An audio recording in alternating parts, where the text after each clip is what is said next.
You are most welcome into this video. Please make sure that you watch this video from the beginning to the very end if you have interest in this upcoming election. There is something this man said in this video. I don't want to say much. Dr. Danladi, he said that if Tinubu appoints former INEC chairman, that civil war may emanate. Just watch. The New Nigeria People's Party, or NNPP, has Kano State in the north as its stronghold. Former State Governor Rabiu Kwankwaso, the nominee of the New Nigeria People's Party, won the state over top contenders like Bola Tinubu, the president now, and Atiku Abubakar in 2023. But other parties in the country, including the APC and the PDP, have more influence in other states. So how does the party plan to extend its sphere of influence far beyond Kano State and increase its relevance in an already crowded political field? I'm now joined by renowned politician and influential member of the New Nigeria People's Party, NNPP, BUBA GALADIMA. Glad to have you join us. Thank you very much. Good. So let's start with your thoughts on the political scene generally, the cross-carpeting, the question of the possibility of one-party state, if there's anything like that, the issue of campaigns before time, and INEC punishing defaulters or saying we don't have the power based on the constitution to punish defaulters when they default concerning the 150 days period for election. Let's start with this. Well, thank you very much for having me on this program. I had, in the last 6 months, complained severally about INEC's inability to call political players to order. And I came to realize, painfully too, that they are not in a position to do that because those who pay the piper dictates the tune. This issue of campaigning before being allowed by INEC was started by the government of the day. And this suggests that INEC cannot be an empire in a political environment as we have today. If they don't have the lever to even say, please, don't, we have not yet allowed politicians to start.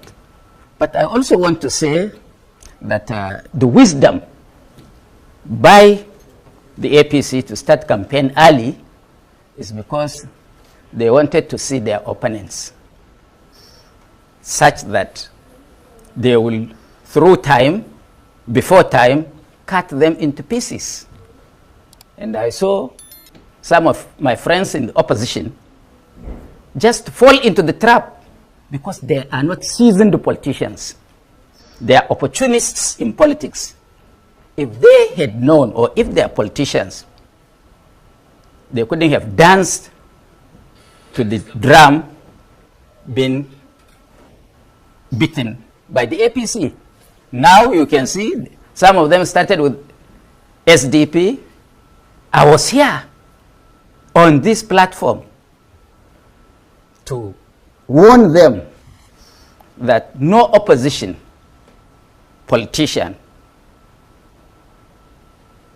in his right senses will start a marathon race against a sitting government. Because by the time it is time for you to say go, you are already tired and exhausted. And this is exactly the trap they fell into. So they were decimated in the SDP. They moved to the ADC. They are still shouting. It's not yet time. And they will get exhausted. They will be dismembered. Especially come November, there is rumors all over the place that this government is nominating a just retired Court of Appeal judge who is known for notoriety to be the chairman of INEC. I wish it is not true. Because if that man becomes the chairman of INEC, be rest assured that this government is inviting a civil war in this country. We hope not. That's a very serious statement to make. Civil war in the country. Yes. We've not gone through the one we went through, so we hope not. Well, you said it's a rumor, so we watch and see what plays out. Now, the last elections, past local government elections in Rivers and the by-elections just held, APC dwarfed all the parties. Would you say this is a sign of things to come in 2027? No, they didn't dwarf anybody. They won 12 out of 16 in the by-elections. They didn't win a single one. They announced themselves as winners.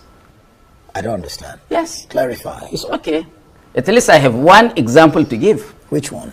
In Kano, there were 2 by-elections.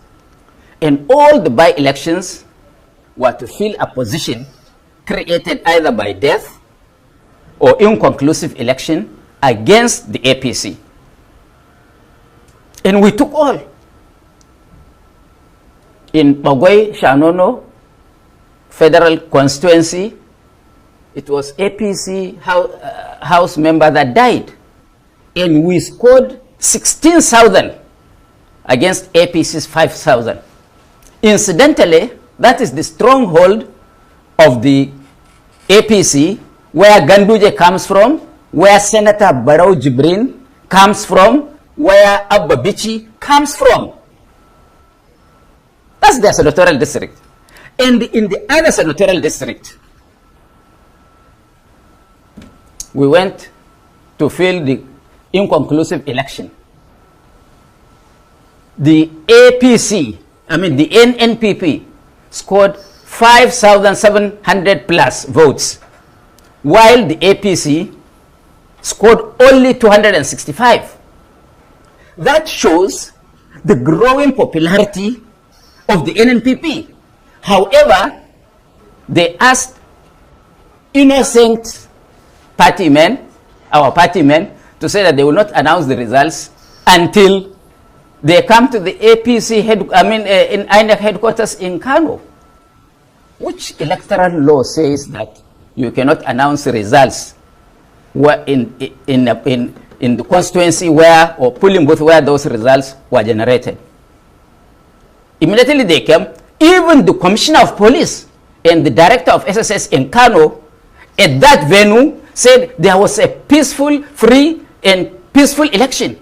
But when they came to Kano, they said that, look, that there was violence. So we are cancelling this election in Kunchi Sanyawa local government, and they declared the former result, which was nullified by court. So as far as we are concerned, of course, they have INEC in their pocket. They can nullify the results, but the whole world knew that we won. And let me give you another example. There were 5 polling units for an inconclusive election in Kaurandamoda of Zamfara State. Over 30,000 soldiers were drafted to Zamfara. For 5 units, polling booths election, 30,000. And people were beaten up, people were maimed by the military and sacked. And they wrote results for themselves and announced. When this election was going on that day in Kaurandamoda, bandits were beheading people in adjacent to local government of Shinkafi, just near Kaurandamoda. But there were no soldiers to attend to the masses that were being slaughtered. Let's just assume, for purposes of trying to correct things, that this happened or this occurred. How do we, or you, or the nation begin to guard against such instances so that votes of the people can count? Well, this government is not arranged. This government is not organizing. It's not ready to organize a free and fair election. Why do you say that? From their antics. You know how they're destabilizing the parties? That suggests that they don't want an opposition at all during the election. But I want to assure them that there will be opposition And if they don't change their style of governance, they will lose this election.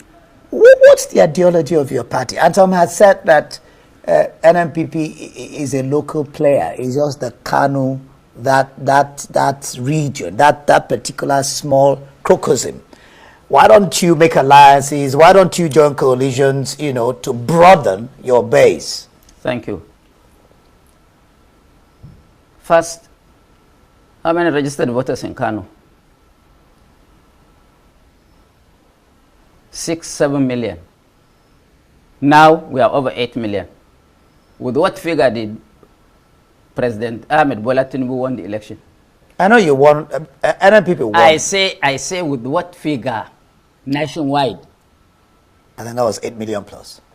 So it means that if Kano people could come out, all of them to vote as registered, the man from Kano could have become president. The man who controls Kano could be president. Is that to say that you don't need an alliance or coalition? No. I'm just giving you, I'm moving to the issue of alliance. Okay, go on. And this is one. Two, I want to ask you, you pressmen always say, oh, Kongoso is a local champion. He is only in Kano. Let's accept that as the basis of this argument. Can you mention one politician in the whole of Nigeria, including the president, who can deliver his state? Who can deliver his state? Yes. He can beat table and say, look, come rain, come shine. If there is a free and fair election, I can deliver my own state. Mention one. One. I know that the president lost in Lagos last time. I know that the former president lost in a state last time. So I have established one fact, that if every Nigerian politician, including myself, can even deliver without question his local government, you only need 3 of them. 300 of them plus to win presidency. Okay, let's just go on and talk about, what do you make of ADC? ADC? Yeah. It's a conglomeration of politicians that are known to Nigerian electorates. Whether they are bad or good, we all know them. Do they stand a chance of beating or sitting the Tinubu in the next election, 2027? Well, I could have wished all of us could come together to save the country. Why all of you not coming together? Who? All of you. You said you could have wished. I could have wished. So why are you, all of you, not coming together? Because of selfishness. All of them, all of us in Nigeria know who and who can be combined to win election. Are we ready to do that? I should be asking you. Because you're the politician and you are the politicians. I've already told you my view. Meaning that I could have wanted an alliance of everybody, but based on not selfishness, that you are close to me or I'm close to you, but look, so and so when we bring them up and put them together and couple them together, they can dislodge this government. And there is such a combination. Before 9 o'clock, people should be packing out of their offices on the day of election. You say we should grab NNPP's offer and that the best Southeast can get is a VP. Why do you say that? The easiest, I'm not saying that he cannot become, but the easiest way is for him to be a vice president and supported by a sitting government to be president. Both ADC and PDP particularly are wooing both Obi and Jonathan because of the question of South. What do you make of that wooing for Jonathan and Obi, and then the recent meeting between Obi and Jonathan? That's a welcome development. Yep. I'm the one who believes in unity. If they can put their heads together and bring out one person, you can see how the whole country will fall in line. Because it is a political strategy to get us out of this hardship. What this man said in this video is somehow interesting, because if Tinubu appoints the former INEC chairman in this upcoming election, do you think that he will work against Tinubu, or he will be transparent in this upcoming election? Remember, For this election to have a good result, we need transparency, we need equity, we need justice in all sectors to make sure that every citizen's vote counts. Now, what happened in the previous election? Do you think that if INEC chairman, the former INEC chairman, is appointed by Tinubu, do you think that such thing will repeat or not? Drop your thoughts in the comment section. Let's know what you think. But remember that in this upcoming election, Nigerians want their vote to count. Thank you for watching. For more updates and stories like this, subscribe on this channel, turn on the bell, and make sure that anytime I upload a new video, you come up to watch my new content for more updates. See you in my next upload. Bye.